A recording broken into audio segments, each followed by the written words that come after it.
إن هؤلاء يحبون العاجلة ويذرون وراءهم يوما ثقيلا نحن خلقناهم وشددنا أسرهم وإذا شئنا بدلنا أمثالهم تبديلا إن هذه تذكرة فمن شاء اتخذ إلى ربه سبيلا بسم الله الرحمن الرحيم الحمد لله رب العالمين وبه نستعين على أمور الدنيا والدين والصلاة والسلام على أشرف الأنبياء والمرسلين وعلى آله وصحبه أجمعين اللهم إنا نسألك علما نافعا ورزقا طيبا وعملا متقبلا. فإنشاءالlah kita akan melanjutkan kajian tafsir juz 29 dari kitab Al-Mukhtasar fi Tafsir, yang insyaallah pada kali ini kita akan membahas surat Al-Mulk, ya, ayat ke-12 insyaallah. Setelah sebelumnya ya Allah Ta'ala menyebutkan sifatnya orang-orang kafir dan balasan untuk mereka, ya, sifatnya orang-orang kafir dan balasan untuk mereka. Dan pada kali ini Allah Subhanahu wa Ta'ala menyebutkan sebaliknya, sifatnya orang-orang beriman, ya, sifatnya orang-orang beriman dan balasan buat mereka. Allah Ta'ala berfirman, innal ladzina yakhshawna rabbahum bil ghaibi lahum maghfiratu wa ajrun kabir.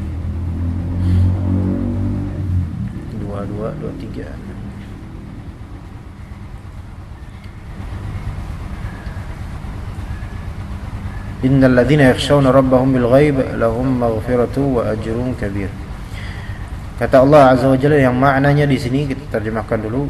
Innal ladzina yakhshawna rabbahum, sesungguhnya orang-orang yang memiliki khasyah terhadap Rabb-nya, yaitu rasa takut disertai dengan pengagungan dan pengetahuan tentang Rabb-nya. Dan bil ghaib, yang mana Rabb mereka itu bil ghaib, tidak nampak oleh mereka. Dan keimanan terhadap yang ghaib itu adalah asal dari semua keimanan bahkan. Ya, dan kita perhatikan kalau iman kepada Allah, iman kepada ghaib, iman kepada kitab-kitab samawiyah, iman kepada yang ghaib, iman kepada malaikat, iman ghaib, iman kepada rasul-rasul, kita enggak pernah ketemu mereka, iman kepada takdir Allah, kita tidak tahu catatan Allah Azza wa Jalla, iman kepada hari kiamat, kita tidak tahu hari kiamat kapan. Itu semua ghaib bagi kita untuk saat ini, ya.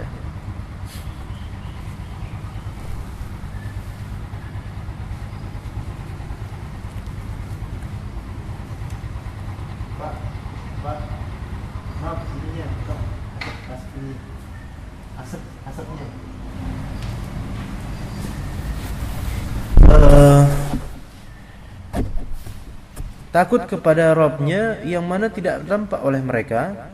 Orang-orang yang seperti ini Allah Ta'ala katakan lahum maghfirah, memperoleh ampunan terhadap dosa-dosa mereka, dan plus bonus pahala yang besar. Kenapa? Karena kalau misalnya kita melihat sesuatu langsung kemudian kita percaya, lah itu wajar, kan ngeliat langsung. Tapi kalau misalnya kita nggak ngelihat, tapi kita percaya ada, nah, dan kita percaya terhadap yang tidak kita lihat tersebut, ini menunjukkan apa? Lebih kuat lagi kan perasaannya. Oleh karena itu kita dilarang untuk beriman, maksudnya kita dilarang untuk mempercayai jin. Itu di sana aja itu tuh, tahu dari mana gitu kan? Padahal nggak ngelihat sama sekali, kecuali kalau misal kelihatan jelas itu kan. Tapi kalau nggak tahu, nggak ada kelihatan di sana, terus kita percaya. Atau jin ngomong kayak gini, ngomong kayak gitu, terus kita percaya, padahal ini gaib bagi kita. Lah ini yang namanya syirik gitu loh. Lawan dari ayat ini, kesyirikan. Ya, sesungguhnya orang yang takut kepada Rabb-nya, padahal gaib bagi mereka, dan mereka akan mendapatkan maghfirah dan ajr kabir. Ya. Dan tidak ada di antara kita bisa melihat Allah Azza wa Jalla ketika di dunia. Ya. Dalam tafsirnya, innal ladzina yakhafuna Allah fi khalawatihim atau khalwatihim. Itu orang-orang yang takut kepada Allah fi khalwatihim. Khalwah di sini menyendiri. Nah, jadi bedanya ada antara khalwat dengan ikhtilat apa bedanya? Kalau khalwat itu menyendiri, ya, antara dirinya dengan siapa gitu, itu khalwat. Jadi dari khulu kosong, yang ada cuma dirinya dengan siapa, seorang. Adapun ikhtilat itu campur baur, banyak. Ya. Kadang-kadang khalwat itu lebih buruk dan kadang-kadang ikhtilat lebih buruk. Tapi yang dimaksud dengan khalwat di sini adalah bersama Allah Azza wa Jalla dan tidak ada siapapun selain mereka, selain Allah Ta'ala yang melihat dia. Nah, kalau melihat di tafsiran ini, innal ladzina yakhafuna Allah fi khalwatihim, ya, ini adalah orang-orang yang mereka menjaga batin mereka, bukan hanya zahir. Maksudnya apa? Biasa kalau kita menampakkan kesolehan di depan orang lain, di depan antum, di depan jemaah, di depan teman-teman ngaji dan seterusnya. Biasa itu. Tetapi kan salaf kita malah mereka lebih memperhatikan kesendirian mereka dibandingkan keramaian mereka. Ya, bahkan suatu ketika Ibnu Mas'ud ketika melihat ada orang sedang menangis-nangis di masjid, ya akhi, kata Ibnu Mas'ud, harusnya kamu lakukan ini di rumah kamu sendiri sana, jangan pas lagi banyak orang kamu ngeliatin gini. Iya. Nah, jadi kalau misalnya zaman sekarang atau sampai kapanpun kita memang hanya menghukumi zahir, tapi Allah Maha tahu batin dan kesendirian kita gimana, gitu kan? Dan ada beberapa hadis yang memang menunjukkan banyak orang yang batinnya rusak tapi zahirnya dipuji oleh manusia. Nauzubillah. Dan istilah khalwat untuk berkhalwat kepada Allah itu istilah sebenarnya asalnya dari kaum sufi, yaitu dipopulerkan oleh mereka. Ya. Tetapi istilah ini juga ada dalam ayat-ayat syar'i. Seperti kata firman Allah Azza wa Jalla, wa idza khalau ila syayatinihim, ya kan? Nah, ketika mereka berkhalwat ke syaitan mereka, itu menyendiri dengan syaitan mereka. Nah, itu kan. Jadi khalwah ini istilah yang memang syar'i, tetapi kadang dipakai oleh orang-orang sufi untuk sesuatu yang batil. Ya. Khalwat pada Allah Ta'ala kemudian ditampakkan kasyaf, penampakan-penampakan ya ghaib karena kesolehannya, Allah alam. Orang-orang yang takut kepada Allah dalam khalwat mereka akan mendapatkan lahum maghfiratun lidzunubihim. Mereka akan mendapatkan maghfirah, pengampunan, dan kata Imam At-Tabari, lahum afun minallahi an dzunubihim. Ya, mereka mendapatkan apa? Pemaafan dari Allah dari dosa-dosa mereka. Ini menunjukkan ketika kita diam tanpa ada yang melihat, kemudian kita takut pada Allah pada saat itu bisa menghapus dosa. Iya, coba lakukan itu. Makanya di antara sab'atun yudhilluhumullah yauma la dhilla illa dhilluh, di antara 7 golongan yang Allah Ta'ala akan naungi nanti dengan tiada naungan yang seperti naungan Allah Ta'ala, itu diantaranya adalah orang yang keluar air mata menangis di kesendirian dia, ya kan? Dan keluar air matanya bukan karena menonton Korea, bukan, tapi karena takut pada Allah. Nah, apa kok senyum-senyum Mas Ari, apa antum merasa gak cocok antum kayak gitu? Atau nonton India. Nah, ini khalwat yang gak benar. Walaupun dia nangis, tapi bukan karena takut kepada Allah Azza wa Jalla, ya. Jadi linangan air mata kesendirian kita itu insya Allah bakal membuat dosa kita terampuni dan mendapatkan pahala yang besar. Karena tidak diketahui, karena di situ menunjukkan benarnya air mata kita. Ya. Sementara kalau misalnya kita jadi imam ya Pak, ya, mungkin saking terharunya atau gimana bisa kita nangis, tapi itu sesuatu yang ujiannya besar. Ya, kita nangis karena apa nih? Ya kan? Bahkan ketika tadi kita ikhlas, bisa aja kemudian setan akan melemparkan fitnah kepada hati kita. Oh, kamu nangis hebat ini. Itu enggak mudah. Oleh karena itu benar kata Ibnu Mas'ud itu melarang orang tadi, udah kamu harusnya nangis seperti ini di rumah, jangan di sini. Kenapa? Karena walaupun kamu ikhlas awalnya, kamu tetap rentan fitnah terhadap pria. Ya. Oleh karena itu kita di depan orang itu biasa aja, apa adanya kita. Ya. Bal lahum ma'afun min Allah an dzunubihim. Ya. Wa ajrun kabir. Tafsirkan di sini walahum thawabun 'azimun wa huwal jannah. Untuk orang-orang seperti ini mendapatkan thawab, ya, ganjaran yang agung. Yang mana ganjaran itu adalah al-jannah. Ya. Jadi besar ganjarannya, Pak. Tidak remeh. Tapi itu tadi apa?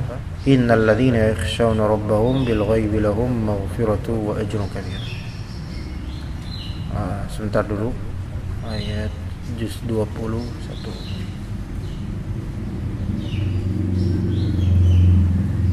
Kita lihat di tafsir Qurtubi.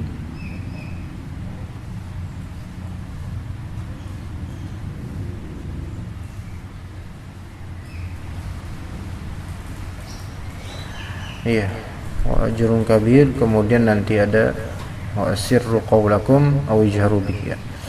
Allah Ta'ala berfirman wa asirru qawlakum aw ijharu bihi innahu alimun bidzati sudur.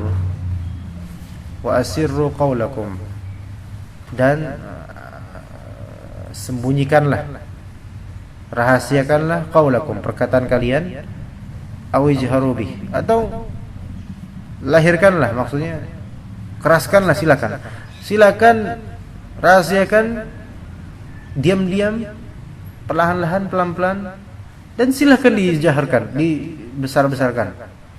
Kenapa? Innahu alimun bidzati sudur, karena dialah Allah Ta'ala alim, maha mengetahui dzati sudur, apa yang ada dalam hati.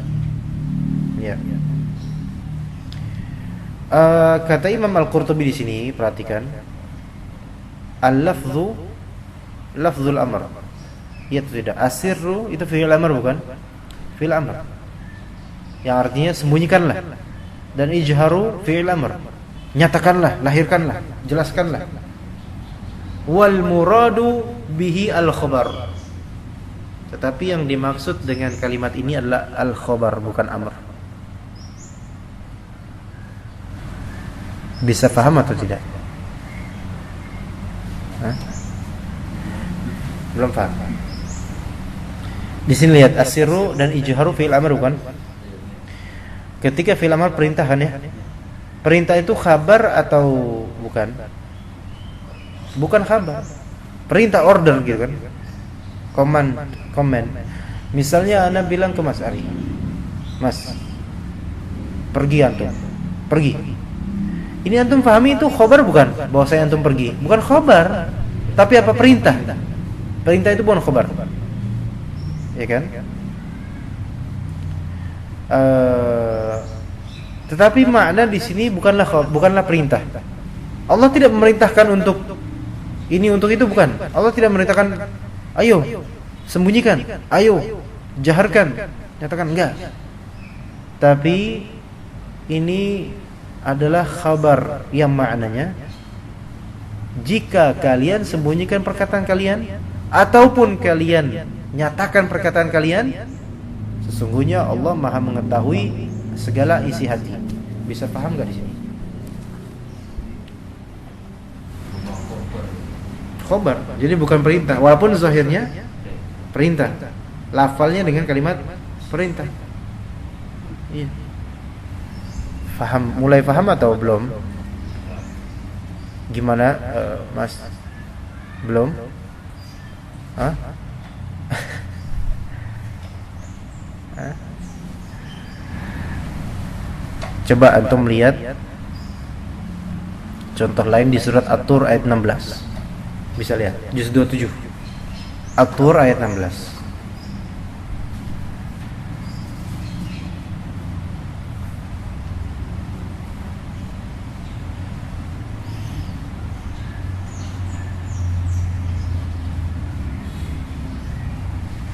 Taib islauha fasbiru aw la tasbiru sawa'un 'alaikum.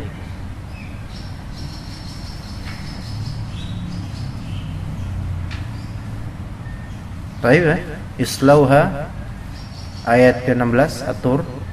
Islauha fasbiru aw la tasbiru sawa'un 'alaikum. Innama tujzauna ma kuntum ta'malun.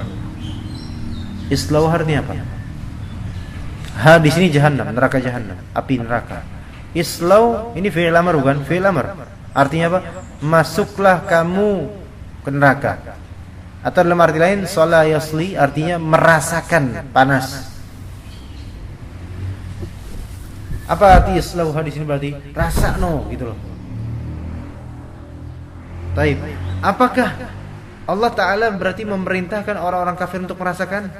Enggak, maksudnya apa? Kalian akan merasakan tuh. Dikhabarkan oleh Allah, kalian akan merasakan itu. Ya kan? Bisa ketemu di sini Mas Ari? Udah mulai?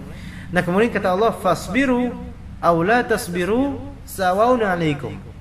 Fasbiru maka bersabarlah kalian atau tidak, jangan bersabar. Bersabarlah kalian atau jangan kalian bersabar, sama saja bagi kalian. Sama saja apa? Sama saja bakal kalian ngerasain enggak enaknya. So di sini isbiru fi'il amr bukan fi'il amr. La tasbiru fi'il nahi. Ya, tapi maksud Allah khabar. Kalian mau sabar atau enggak sabar di neraka tetap aja kerasa enggak enak. Ini berarti fi'il ini berarti tolab fi'il amr atau nahi, tapi maksudnya adalah khabar. Ya. Mengkhabarkan apa? Mengkhabarkan pertama, kalian bakal ngerasain api.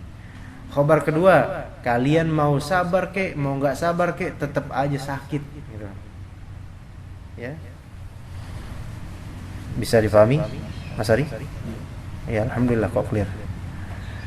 Baik, di sini wa asirru qaulakum aw ijharu bih seperti tadi. Surah At-Tur ayat 16 tadi. Ya, isbiru aw la tasbiru. Kan berlawanan tuh. Kamu mau sabar, kamu enggak sabar. Nah, ini kamu mau sembunyi-sembunyi kek, kamu mau terang-terangan kek. Tetap innahu alimun bidzatis sudur. Ya, ini kata Imam Al-Qurtubi penting sekali, masyaallah. Bagus sekali inian beliau, intuisi beliau. Lafalnya amar tapi maksudnya khabar. Yakni kalau kalian menyembunyikan kalam kalian tentang Nabi Muhammad atau kalian terang-terangan mengecek Nabi Muhammad, ya tetap aja Allah itu Maha tahu. Ya. Jadi enggak ada faedahnya mau kalian sembunyi kayak Allah tahu, mau kalian jahar ya Allah juga tahu. Ibnu Abbas berkata, nazalat fil musyrikin kanu yanaluna minan nabi. Ayat ini turun berkaitan dengan orang-orang musyrikin ketika itu mereka banyak ngomongin nabi dan menghancurkan kehormatan harga diri nabi. Ya, fayukhbiruhu Jibril alaihi salam, maka Jibril pun mengkhabarkan kepada Nabi sallallahu alaihi wasallam. Faqala ba'duhum li ba'd asirru qawlakum kay la yasma'a rabbu Muhammad. Maka orang-orang musyrikun itu mereka berkata satu sama lain, asirru qaulakum kay la yasma' rabb Muhammad. Apa artinya? Jangan keras-keras ngomongnya, jangan keras-keras ngomongnya biar Tuhannya Muhammad enggak tahu. Maka turunlah kata Allah Taala, wa asirru qaulakum wa ijharu bi, terserah kalian mau sembunyi mau keras. Innahu alimun bidzatis sudur. Ya. Ijharu itu a'linu, diilankan, dikeraskan. Tetap aja Allah Ta'ala tahu. Ya. Baik, kemudian kata Allah Azza wa Jalla, itu tafsirnya udah tadi? Udah dibaca belum Pak tafsirannya? Belum ya? Kata mufassirun, wa akhfu ayyuhan nas kalamakum au a'linuhu. Akhfa yukhfi artinya sembunyikan. Sembunyikan wahai manusia kalam kalian, atau a'linuhu, terang-terangkan, enggak apa-apa, silakan. Tapi fallahu ya'lamu, Allah tetap mengetahuinya. Ya. Silahkan, misalnya ini sekarang nih, banyak dari orang yang hendak memusuhi Islam dan hendak menghancurkan Islam dari bawah dan atas. Terutama sekarang dalam konteks ini, orang-orang atas ini banyak yang mereka menyembunyikan suatu masalah atau menyembunyikan strategi-strategi untuk mengurangi pembelaan terhadap Allah Ta'ala dan Al-Quran.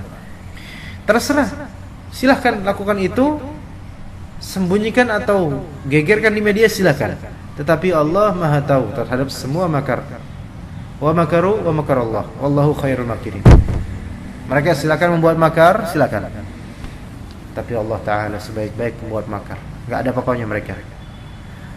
Ya, innahu subhanahu alimun bima fi qulubi ibadihi. Sesungguhnya Allah Subhanahu Maha mengetahui terhadap apa yang ada di kalbu-kalbu hambanya. La yakhfa alaihi syai'un min dzalik.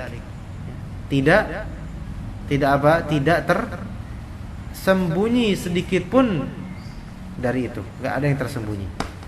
Enggak ada. Ya.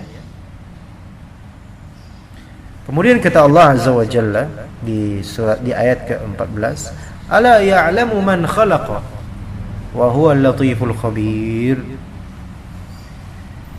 Apakah la ya'lam, tidak mengetahui, man khalaqa, Allah yang menciptakan, maksudnya apakah Allah Ta'ala, man khalaqa ini artinya yang menciptakan. Itu siapa di sini? Allah.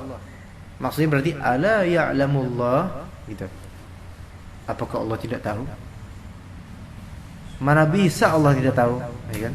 Apakah Allah yang menciptakan itu tidak mengetahui yang kamu lahirkan dan rahasiakan? Di sini pertanyaan istifham inkari. Tidak memerlukan jawab. Istifham inkari itu adalah bentuk lafalnya itu pertanyaan, tapi tujuannya untuk mengingkari keyakinan orang lain.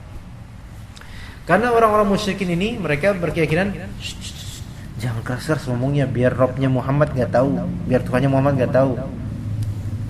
Maka Allah jawab, ala ya'lamu man khalaq. Kalian yang ciptain kalian siapa? Ya Allah. Maka bagaimana mungkin Allah tidak tahu terhadap apa yang kalian bisikkan? Ya. Ala ya'lamu man khalaqa wa huwa al-latiful khabir. Bagaimana mungkin Dia yang menciptakan kalian, dia enggak tahu tentang urusan kalian. Dan Dia Al-Latif Al-Khabir, Maha halus lagi Maha mengetahui. Latif di sini yaitu di antara maknanya pengetahuan Allah Ta'ala begitu detail, halus, ketahuan semua yang halus itu. Ya. Sebagaimana misalnya di surat Luqman, Allah Ta'ala berfirman, ya bunayya innaha in takum mithqala habbatin min khardalin fatakun fi sakhrah aw fis samawati aw fil ardi ya'ti biha Allah. Itu kata Luqman kepada anaknya. Innallaha latifun khabir. Kan? Gimana ayat ke-16? Wahai anakku, innaha sesungguhnya in takum mithqala habbatin min khardal, sesungguhnya jika ada suatu perbuatan seberat biji sawi, amalan seberat biji sawi, kecil amalannya ini, dan amalan tersebut fatakun fi sakhrah, berada dalam sebuah batu, kecil banget berada dalam sebuah batu, au fis samawat, atau di langit-langit, au fil ard, atau di bumi, ya'ti bihallah, manusia Allah akan membalasnya. Maka la ya'lamu man khalaq wa huwa latiful khabir. Innallaha latiful khabir, sesungguhnya Allah Maha halus lagi Maha mengetahui. Latif di sini ya mengetahui secara halus benar-benar, yang mana tidak mungkin makhluknya yang mengetahuinya, tapi Allah Maha tahu kehalusan tersebut. Ya. Kita pernah melihat halusnya talbis ruqyah misalnya. Ya. Yang mana pernah kita saksikan juga, ya, talbisnya mereka, manusia itu tidak ada yang bisa menjangkau. kecuali bagi orang yang memperhatikan. Tapi benar, tapi ini nggak bisa diungkap ke seluruh manusia. Saking apa? Saking halusnya syubhat ini, sehingga kalau diungkap tambah lagi besar syubhatnya. Tetapi ala ya'lamu man khalaq wa huwa latiful khabir. Allah Ta'ala itu maha tahu, benar-benar. Ya. Dan Allah maha halus lagi maha khabir. Khabir ini mengetahui secara detail juga artinya. Mengetahui secara detail. Kalau dalam tafsirnya, ala ya'lamu alladhi khalaqal khalaiq kullaha as-sirra wa ma huwa akhfa min as-sirr. Ala ya'lamu, apakah tidak mengetahui, itu apakah yang menciptakan makhluk-makhluk semuanya itu tidak mengetahui asir, tidak mengetahui rahasia. Justru makhluk-makhluk ini yang tidak mengetahui rahasia Allah. Dan apakah yang menciptakan para makhluk ini juga tidak mengetahui apa yang paling ringan, yang paling tersembunyi dari rahasia? Ketahuan, disembunyikan dimanapun ketahuan. Tadi dalilnya surat Luqman tadi, wa huwal latifu bi'ibadi, dan dia maha halus terhadap hamba-hambanya sehingga mengetahui segala keluh kesah hamba-hambanya. Oleh karena itu, kalau misalnya kita ada keresahan, kita minta sama Allah tapi kita nggak bisa ngomong. Saking apa? Saking halusnya keresahan itu dan tidak bisa dibahasakan. Kan kadang gitu. Kadang antum mau sesuatu tapi antum nggak bisa membahasakannya, ya. Dan Allah Ta'ala kita imani ya, ini Mas Ari, kalau misalnya ada permasalahan, atau Pak Sumitro, kalau ada permasalahan yang kita nggak bisa membahasakannya, tetap harus kita bermunajat kepada Allah dan minta kepada Allah Ta'ala hal tersebut, solusinya. Dan kita ingat kajian ini, ala ya'lamu man khalaqa wa huwa latiful khabir. Dialah yang menciptakan kita, jadi dia tahu tuh. Jelas-jelas tahu secara halus dan detail apa yang kita inginkan.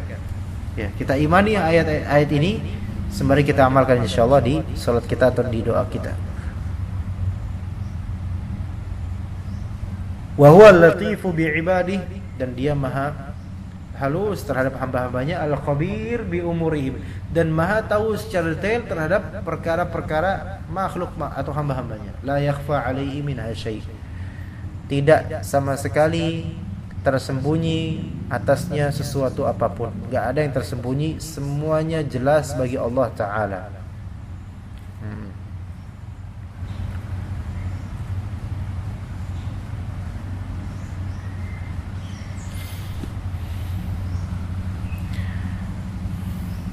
Kalau kata Imam Al-Qurtubi rahimahullah, innahu dhu ilmin bi dhamair as-sudur allati lam yutakallam biha.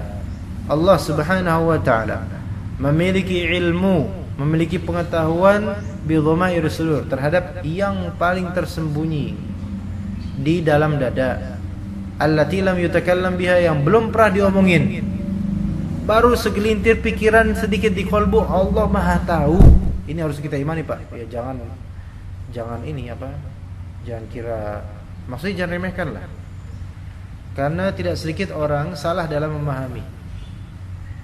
Mereka mau doa, ya, tapi nggak bisa membahasakannya. Akhirnya mereka meninggalkan doa. Bisa dipaham nggak maksudnya? Ada orang terkena musibah atau suatu ujian atau suatu keluhan tentang keluarga, tentang ekonomi, tentang kejiwaan dirinya. Dia ini tidak tahu gimana cara meracik omongan, ngungkapin nggak tahu. Iya. Apalagi ini ke Allah ngomongnya gitu kan. Curhat ke manusia nggak bisa, karena apalagi manusia nggak ada yang paham tentang permasalahan hatinya. Itu kadang-kadang gitu loh. Kadang-kadang kita punya permasalahan ya, Mas Ari dan juga Pak Metro, punya permasalahan yang kalau kita ceritakan ke orang tuh nggak paham, nggak mudeng. Dan kalau dia paham malah sebaliknya, gagal paham, salah paham, nanti jadinya fitnah besar gitu kan buat kita. Kadang kayak gitu, nggak paham alasan kita, nggak paham, karena hanya kita yang tahu. Dan Allah Ta'ala Maha tahu terhadap hal tersebut. Apa terus tugas kita? Berhenti doa? Malah justru kita minta sama Allah. Kita nggak tahu mau doa apa. Mungkin saking awam ya. Udah awam, nggak banyak hafal doa, kemudian dia nggak bisa ngungkapin apa. Ya Allah, apa ini? Gimana solusinya? Solusinya adalah pelajari ayat ini dan imani dan amalkan. Ala ya'lamu man khalaqa wa huwa latiful khabir. Patrikan di kalbu, ini saya kan diciptakan, yaitu Allah Ta'ala menciptakan saya. Dia itu merezekikan tiap hari saya. Dia yang paling tahu dan paling kenal terhadap saya, paling tahu aib saya. Maka dari keimanan gitu, kita langsung hati kita mengatakan, ya Allah, biar hati yang ngomong. Ya enggak, Anda juga nggak tahu gimana caranya hati ngomong. Tapi kan antum tahu lah. Pokoknya ya Allah, Engkau yang lebih tahu isi hati saya. Tolong berikan solusi. Udah gitu aja sebenarnya bisa jadi itu ujian dari Allah dan itu keimanan yang besar tinggi tuh. Ya Allah, Engkau lebih tahu uzur terhadap saya. Engkau tahu keseharian saya gitu kan. Engkau tahu segala detail yang ada di dalam diri saya. Maka insyaallah Allah Ta'ala itu justru yang seperti ini dia kuat-kuatin tuh. Bisa jadi setan itu ya, berusaha membuat lidah dia keluh sehingga dia bingung mau ngomong apa. Itu setan bisa jadi itu. Tapi tetap harus dilawan. Dilawan dengan cara apa? Tetap curhatin ke Allah gitu. Dengan kata-kata hati. Enggak harus dengan lisan. Lisannya dia enggak bisa ngapa-ngapain, keluh dia. Tapi hatinya. Ibarat kalau misalnya kita mimpi ya. Mimpi itu kan alam ruh ya. Yang mana itu alam yang kita tidak bisa nalarkan di dunia ini. Ketika kita mimpi misalnya kita bertemu dengan banyak syaitan dan mereka menyerang kita. Sekarang kita mau baca ayat kursi ya Pak. Itu kan tergantung dengan keimanan kita. Nah, apakah baca ayat kursi itu dari lidah langsung? Baca gitu? Biasanya enggak, malah hati yang baca gitu. Ini yang disebut zikrul qalb. Zikrul qalb juga termasuk. Jadi hati ini pun bisa berkata. Nah, binatang pun kadang begitu Pak. Ya kan? Seorang pelacur yang di zaman Bani Israel atau orang nakal lah ya, membantu seekor anjing untuk mendapatkan air minum. Anjing itu pun bersyukur kepada Rabbnya. Apakah bersyukurnya anjing ini dengan ngomong Alhamdulillah gitu? Enggak kayak gitu. Tapi dengan kalbunya, dengan jantungnya anjing itu sampai kepada Allah dan Allah Ta'ala membalas amalan dia. Subhanallah. Ya innahu alimun bidzatis sudur. Walaupun tidak diucapkan, tidak dinutupkan, tetap ya Allah Ta'ala Maha tahu. Dan tetap harus kita berdoa Pak. Ya Mas Ali, ya jangan diam aja. Saya nggak bisa ngebasain. Udahlah, nggak usah lah. Nah ini syaitan yang bermain. Tapi terus minta sama Allah, walaupun cuma diam gini doang. Dia bingung mau ngomong apa. Ya Allah, saya bingung mau ngomong apa. Dan dia nangis. Nangis bukan karena terharu, tapi karena terenyuh sama dirinya. Kok bahlul banget saya nggak bisa ngomong gitu kan. Nah di situ dia memfakirkan dirinya di hadapan Allah. Malah itu bisa jadi lebih indah daripada orang-orang yang pintar bicara. Ya. Tapi insyaallah sampai sini aja insyaallah untuk ayat berapa nih? 12, 13 dan 14. Besok insyaallah kita lanjutkan pada pagi hari ini juga ayat 15, 16 dan seterusnya insyaallah taala ya. Cukup sampai sini? Oke. Barakallahu fikum, dan mudah-mudahan hari antum lebih berkah dan pekerjaan antum Allah Subhanahu wa taala berkahi dan rezeki antum Allah taala tambahkan dan berkahi kualitasnya dan menjadikan itu sebagai penyemangat dan juga nafkah buat anak istri yang berkah sehingga menciptakan keluarga yang sakinah, mawaddah dan rahmah. Allahu a'lam. Amin. Kita cukup sampai sini insyaallah. Subhanakallahumma bihamdika asyhadu an la ilaha illa anta astaghfiruka wa atubu ilaik.